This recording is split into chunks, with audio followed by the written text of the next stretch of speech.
Welcome to the Reflection Show. My name is Ramsey Razard. You never go to the mirror scripted, but you always go unscripted. And what do I mean by that? Every day you wake up, something about life is always evolving in you.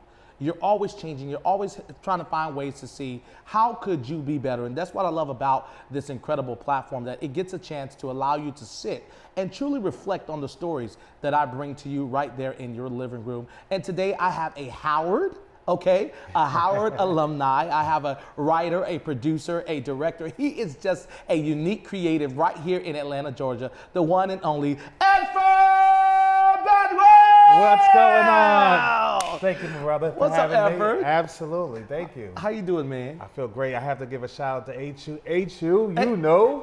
You know. Nah, I'm not from Howard, but I had to do it for my brother, you know? Yes. Thank you. So you went to Howard University. Yep. You've worked on multiple projects. Yes. And, you know, you were creative at heart. So let's talk about the journey of you growing up. You're Trinidad with a little bit of South Carolinian. Yes. So you got the country and the Caribbean in you. Country so and Caribbean. I could imagine what your life was like. So tell me a little bit about your story. So growing up, you know, one of my early influences was my mother. She introduced me to the arts. You know, on the weekends we would go to the movies. You know, we would go to Broadway plays. And I remember the first time I went to go see the Tap Dance Kid back in the day at that time it was Savion Glover who took over the role.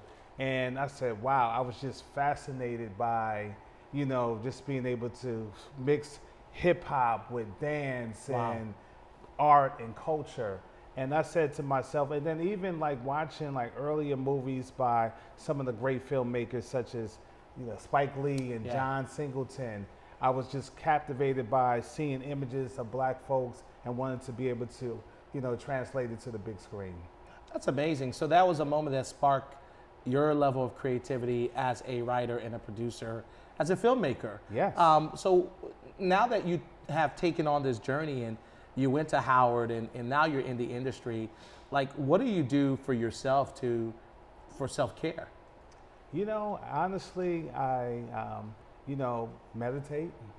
I think it's important to start your day off with just meditation so you can be in tune with what God has to say to you every day. You know what I mean? In addition to that, exercise. I think as artists, and entrepreneurs, we're so focused on grinding. You know, we never take time out for ourselves. So I think it's important that you just take time out for exercise, meditation, fellowship with family and friends, you know, and just surrounding yourself with a community of, you know, people that inspire you. I appreciate that because for me as a creative, you know, it is important to have that creative community where people understand your level of thinking and how you move. Like they don't take things personal. Yes. Because we recognize that we live in a space where we're constantly finding ways to be relevant. We're constantly trying to find ways to create, but also embrace the old with the new. Absolutely. You've been on a couple of projects. Name some of those projects you've been on, because the audience is like, oh, who is Edford Banuel? Name some of the projects you've been a writer and a producer on. Sure. So early on in my career, I did a short film called Unjust Cause. It actually won the Showtime Black Filmmaker Showcase Award. Wow, congrats. So I won like a $30,000 grant. Come on, hold on now. Well, I did not know you about to come on this show and talk about you got $30,000 Edford. Yeah. I won a $30,000 grant that really was like a pivotal point in my career that actually motivated me and just gave me the confidence to say I can really do this, to be able to come up with an idea and watch it give birth and come to life, you know? Then I moved on from there, and I've done like 2 independent films. Okay. One of which I did last year with the lovely. I got to give a shout out to Nikki Turner. Come on, Nikki! Like shout the out, queen Nikki. of urban fiction lit. So I want to give her a shout out. She wrote a screenplay that we shot. I directed, and now you can find it on Tubi. Wow. Yep. And then as of recently, I just executive produced a show that I created called The Level Up Experiment. Come on. That's going to be airing on Inspired TV very soon. Come on. Yeah, so it's the HBCU version of the show The Apprentice. Wow. Yep. Now, you are a Howard alumni. Yep. What made you want to go to the great University of Howard? Well, so I wanted to go to a university that just represented Black excellence, you know, to the fullest. And in addition to that, I wanted to go to a HBCU that had a film and television program, and Howard is you know, one of the few that have that. And so that was one of the best decisions I made in my life, because my community of people that I work with in the industry and friends, they all went to Howard. Wow. So you already knew, like, hey, you know what? If I'm going to go to a new place and I'm going to embrace a new culture, a new way of life, I might as well go with people who are already en route of winning. Yes. Yes. Because, you know, in our industry, it's all about winning. It's all about winning. It's all about finding people who understands it's not a competition. Yep. It's all about being collaborative and embracing what we know could be a very successful project. And really, to be honest with you, sometimes your network outweighs whatever finances you have. Ooh, you got to say that again. Tell the people in the back. Your network it outweighs whatever finances that you may have. Your resources outweigh it. Your network outweighs the finances you have, because relationship is relationship. everything. It's everything, correct. I always say relationship is currency. Yeah, Right? Relationship is currency. It's currency. Yes. Right? We wouldn't be in this room and we wouldn't be sitting down and having this talk show conversation if it wasn't for Clarissa. Yes. Shout out to Synergy. Yes. Amazing. Shout out to Synergy. Yes, Synergy PR Services. We thank you, Clarissa. Right, relationships, right? Yes. And then Clarissa got some incredible incredible workers. You got Deja, you got Jaira, and I met Yanni today. I mean, she has an incredible dream team that also makes a part of this, makes right? Makes it all happen, yeah. So relationship creates a room that makes it easy to create. Yes. And I know for you as a writer, there's a process that you take on to write great TV shows and movies. Explain to those who are going into the industry and they're asking you, Edford, what is the process of your writing and how do you make your film successful? You know, I think the best way to describe it is I'm just a student of life.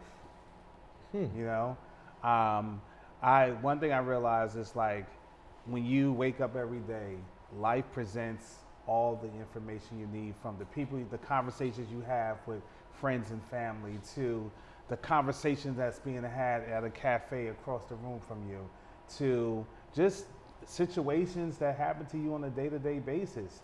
You know, and one thing I always pray to God about is, you know, give me the highest sensitivity to life. Woo! You know, where I'm fully aware, fully in tune, and knowing that things that happen to me is not by accident. Wow. You know? Give me the highest sensitivity of life. That's, you're talking about intentionality. Intentionality, absolutely. Absolutely. And that's really how the inspirations come about for me. So is there ever a time you're frustrated in writing or where you feel like you have a writer's block? How do you unblock that writer's block? For sure. You step aside and you live life, you know? Anytime I have a writer's block, I just, you know, I just take a break, and it's funny because I can have a conversation or overhear a conversation, right, and that's that spark again. You know, it's just funny how it just works. You know, one of my main goals is to meet.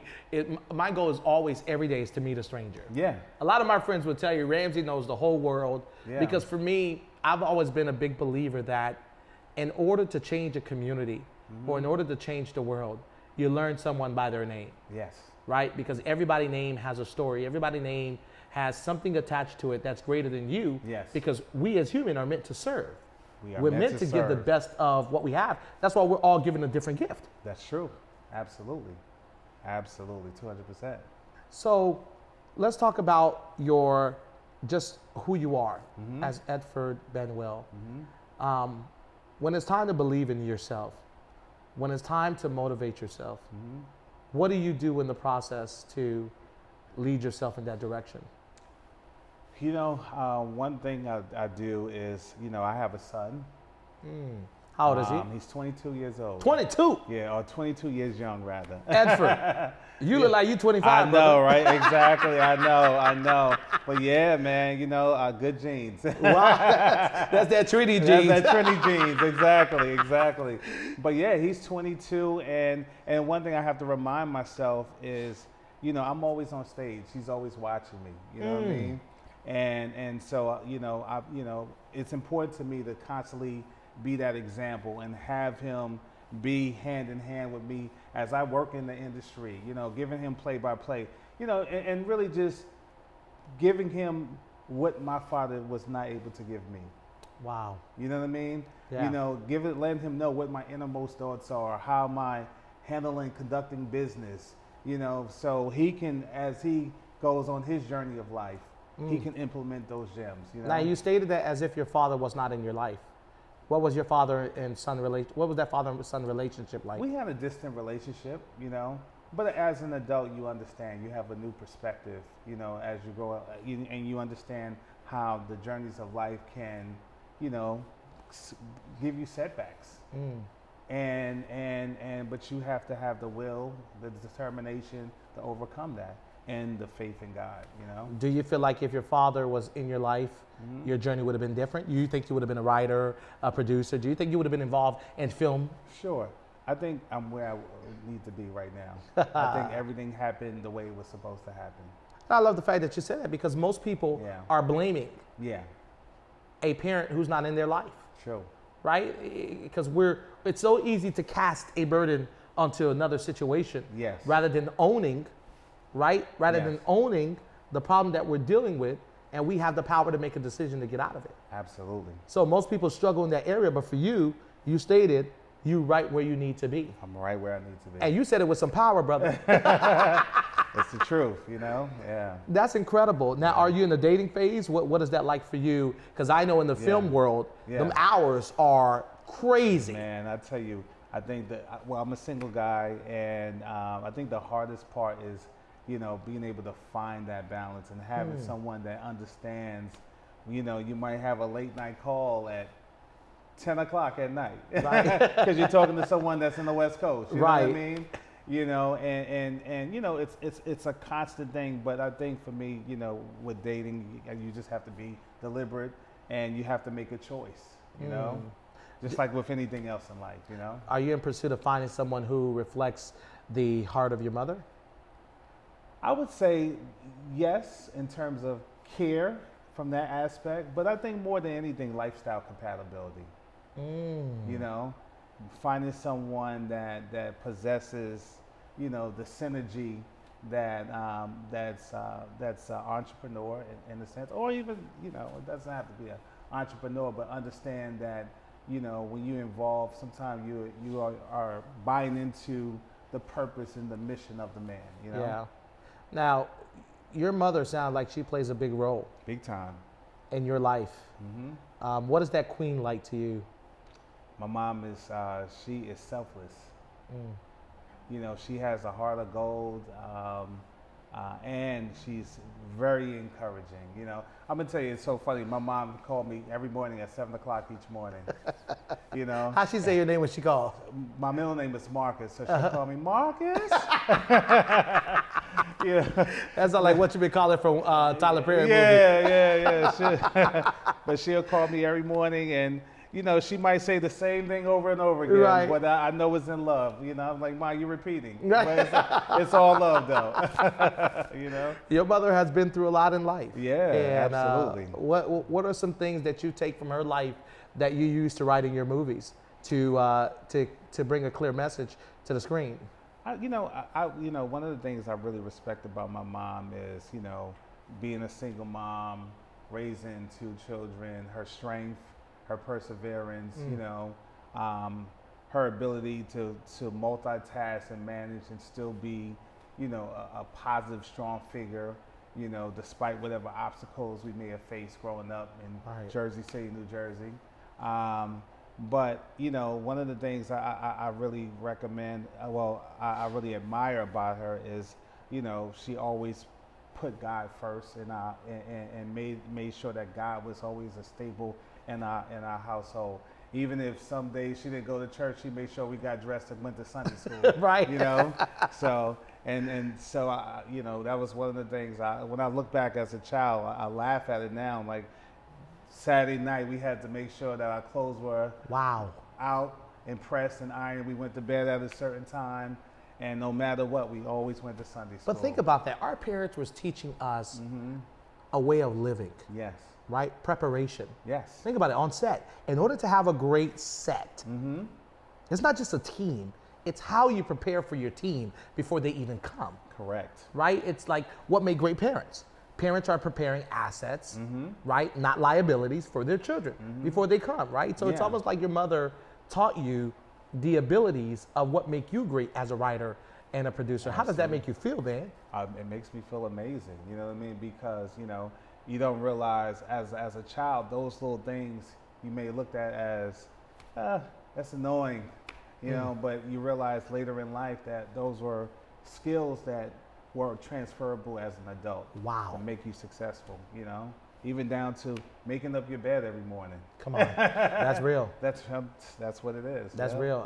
And even for my mother, you know, to this day, I always say, you know what, if my mother could work in the fields for 12 hours, 13 hours to feed 6 kids, Yeah. she didn't have a chance to make it to my performances. Even when she did, Yep. she had to give up a couple hours, but we knew that electricity bill would be short for that month. Yeah. But she still found a way for the dream to exist Absolutely. for us. For us. You know, Yeah, no if there was doubt. one word to describe your mother, what word would that be? Because she's gonna be watching this, am I right? Yeah, without a doubt. She's very compassionate, and she will give you her last. You know, Yeah. that's one thing I will say about my mom. She will give you her last dime. So that means in your heart, you'll always find a way to put people in a position to be better, Oh, absolutely. to be great at win. what they're called to do to win. Yep. So I know in the industry, as far as a filmmaker, when it comes to having people around you and building your village and your community, there's always some type of betrayal. Yeah. You know, what betrayal have you dealt with, and how did you manage it, and how did you put yourself back in the position to say, you know what, I'll give somebody else a chance because I still want to see other people Wow, win. man. What did you do? That's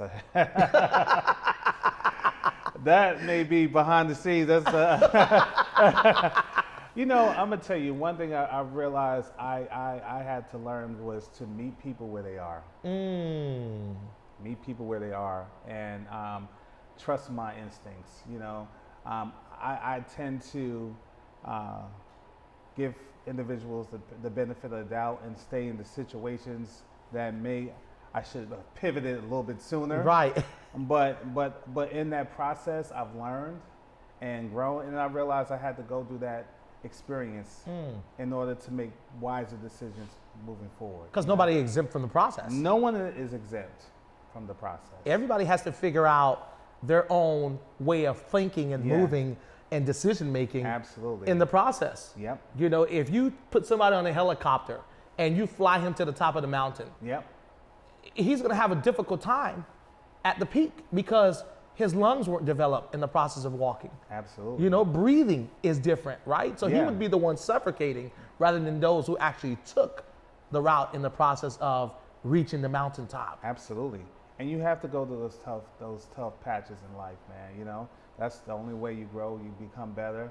And God is never going to put you in a position that, you know, you can't handle. Ooh, say it again. God will never put you in a position that you can't handle. Because you know you're gonna need to hear this in a couple years. Yeah, without a doubt. Right? Because we all have that down and out moment, and sometimes it's the words that we spit out that we have to come back and chew, Yes. right? And we have to really take that in because sometimes we don't recognize Absolutely. that there is a detour ahead of us that we must take that leads us down a different direction, but lead us to the same place of destiny. Yeah. You know? And it prepares us for the next elevation. You know? So, yeah.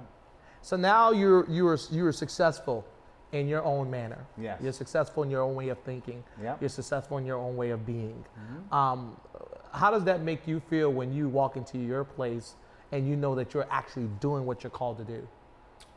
It makes me feel so fulfilled, you know? And everybody has their own measuring stick for what success is, you know. My measuring stick for success is making promises to myself and keeping it and acting on it and executing on it. Say that again. Making promises? Making promises to myself and executing on it. That's my definition of Edford Banuel's success. And if there was one word to define you, what word would you pick? Wow. I would pick, the best way I would describe myself is I'm determined no matter what, man. Determination. Determination. Now, you know that to every word there's pros and cons. Yeah, true. You know, what are some things that you've dealt with in your past that even you sitting down and you're reflecting on? Because I saw your mind go back to find.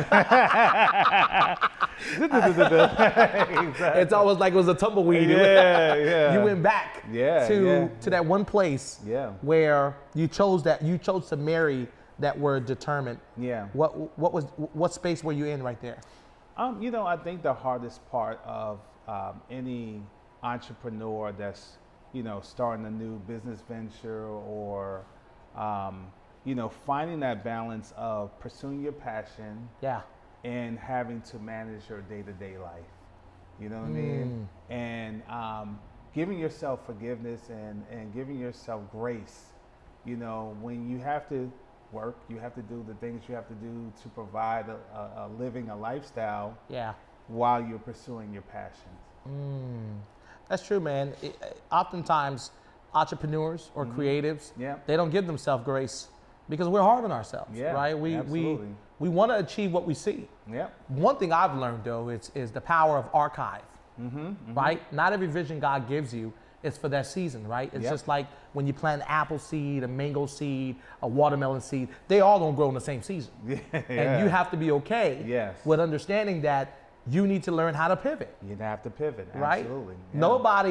Nobody will tell you that pivoting is easy. No, it's not, and but you have to be okay with it, and you have to, you know, you have to set a goal, set a plan, and know that move toward it one step at a time. You know, so what are the plans for Edford Banuel? Well, Edford Marcus Banuel. what are the plans for your future? If God gave you a glimpse to see the next 5 years, what would you want to see that as? I would love to see a universe of programming, scripted series, unscripted series, bringing in young up-and-coming talent, writers, directors, producers, and creating my own platform of programming that uplift and tell stories of Black and brown people. Because how come for some reason I just saw you sitting on a couch, putting those antennas up, finding your favorite TV show, the Jetsons, or it almost sounded like you want to go back to what we had as children. Absolutely. Back in the day when we would sit in front of the television to watch The Cosby Show, Different World, you know, programs like that, you know? Yeah, especially in the African American community. Yeah, for sure. That's why for me as a writer, as a producer myself, the goal has always been family oriented, right? Changing the center stage of the family home. Yes. Showing food at the table, having conversations, because I believe the table is equality. Yes. Right? When parents sit at the table with their children, they're giving them an opportunity to express themselves over what they need, which is food, right? Yes. Jesus fed the 5,000 before he even performed a miracle, but in the process, it was a miracle. Yes. Because it was a word spoken to their soul that was hungry. Sometimes you got to feed people before a word is actually deposited, but in the process, it is deposited. Absolutely. So I love what you're doing because you're really creating a new narrative for my daughter. You're really creating a new narrative for someone child out there to say, look, this was also happens in this community as well, and in other communities adopted. Because I grew up watching the Brady Bunch. Exactly. You know what I mean? So it changed the game. So now, for you, Mr. Edford, Mr. Banuel, Mr. Banuel, Mr. Marcus, Edford Marcus Banuel. Yeah. Now that you are at a platform, where greater is coming your way, what is that goal that you want to meet mentally? I always pray to God just for the strength, the fortitude, the toughness in the sense of, because anytime you're trying to go to a whole nother level, Yeah. there's a whole new level of strength. It's just like working out at the gym. You gotta break the muscles down Yeah. to build it back up to make it stronger. That's good. And in order to go to the next phase of working out or lifting, That's amazing. And the same thing with anything you do in life. You have to, mentally prepare yourself for whatever because challenges will come up. Yeah. But don't look at it as setback. Look at it as opportunity. And I like that, because as we get ready to end the show, you already in a space mentally of motivating somebody. Yeah. But there's a young Edford who father's not in their lives. Yep. Or there's a young Edford who has both parents, but is stuck trying to understand their purpose in life. Yep. There's a young Edford who's singles in the film business and trying to navigate. What is that one word of advice that you could share with that Edford looking in the mirror? I would say give yourself grace. It doesn't really, to be quite honest with you, it doesn't really matter what age you are, because there are people now that are in their late 30s and 40s and 50s that, found inspiration and, want to pivot and do something completely different. Give yourself grace, and also don't use age to not pursue what God has instilled in you. So that would be my advice. Whoa, that's a big one. Don't look at your age as though you still cannot be used. Yes. You can be used. You have a story, you have a gift, you have a skill, and don't allow your emotions to tell you that you are not capable of fulfilling what you are responsible for. Amen. You guys heard it from Edford Banuel, the Edford Banuel, Yes. writer, producer, right here on The Reflection Show. And I'm your TV host, Ramsey Rizard. Listen, thank you so much for watching. And remember, your experience matters. So it burns like a fire. Come, let's have a seat.